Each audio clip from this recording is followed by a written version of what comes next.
Hey everybody, this is 5 Questions with the Paulist Fathers. I'm Mike Hayes, and hey look, we're on location today, usually on Zoom, but we're here in New York at the Mother House at St. Paul the Apostle, and the pastor of St. Paul the Apostle, How about that? Father Rick Walsh. Good Thank to you, see Mike. you. Good to see you again, Yeah, buddy. thanks for having me. Hey, let's Thank get you. let's get right into it. Question one. So, what's life like in New York City now, COVID-wise? COVID-wise, things have improved a lot. Good. Yeah, thank goodness. So right now, you're noticing people wearing masks in church, mostly. However, we don't enforce this. We tell them it's their option, but most prefer. So with church, people are being sensitive to it. It's very nice.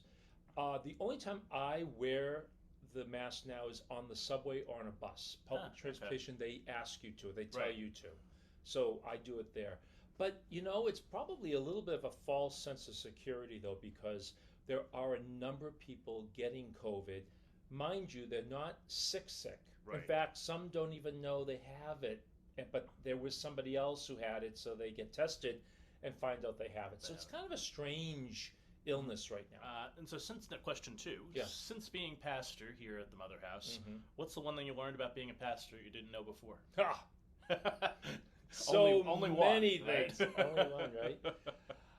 I would say that the number one thing is just how much administration there is involved. And I say that with a caveat that I have the best administrator with me in Kathy Zernheld. Yeah, sure. You know Kathy. I do, yeah. But if it wasn't for Kathy, I would have, I think, ran away. I would have ran away. But it is tremendous amount of administrative paperwork. Yeah, okay.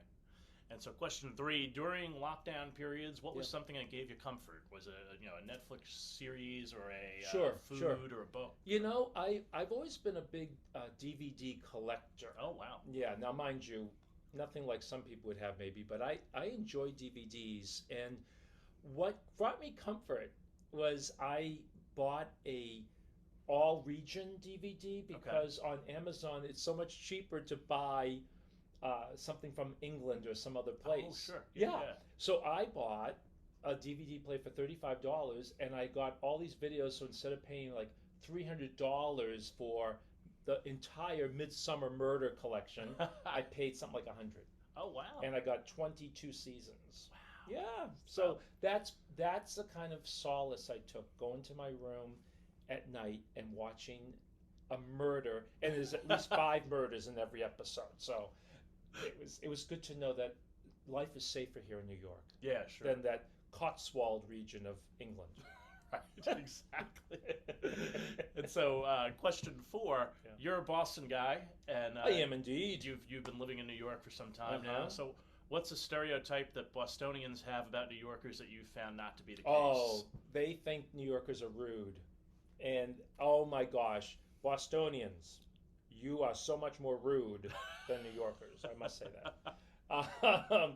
No, seriously, yeah, that's been. I find people. I think there's just such a great diversity in this city, at least where I am. I'm in Manhattan, of course, so I can't speak for the entire New York, all the boroughs. But where I am, I find that they are helpful. People are friendly. Now, having said that, real quickly, go back to the COVID. Our area here did not get COVID. Very few people in Manhattan, in this area of Manhattan, got it. Oh, okay. It was really concentrated in Queens and the Bronx. We saw the effects of it at the hospital across the street. Sure. And it was horrible. It was scary. It really was scary in the beginning. And I got to go down to Times Square the Saturday after, that would have been after St. Patrick's Day, so mid-March. I took a picture of Times Square. No one was in it. Wow. And all the lights were still on, the buildings flashing. This was at 10 o'clock Saturday morning. Super eerie. Super eerie. Apocalyptic. Wow. Yeah. All right. And question five, speaking of apocalyptics, like you're on a desert island. Oh, good segue. And you have the scriptures with you. Yeah. What's one other book that you need to have with you while you're on the desert island? I love, I do like my scripture studies, and I just happen to have a book right here. Oh, there you go. Well, look at that. This is John's Gospel and the Renewal of the Church. Oh, very good. It's out of print, so there's a valuable book. In fact, I think I bought them all out at Amazon to give away as gifts to good. people. It is a book where he helped me understand John's Gospel in a way no other scripture scholar has. So I really tout this book a lot. Nice. Yeah. All right. So John's Gospel and the Renewal of the Church, Yes. out of print, but I'm sure you could find it somewhere. And if you can't, send an email to Father Rick. He'll probably have one for you. That's right. And so this has been 5 Questions with the Paulist Fathers. I'm Mike Hayes. He's Father Rick Walsh. Good to And be we're with here you. in New York. Good to be here in person for once. Yeah. And we'll see you all again next time. Bye all.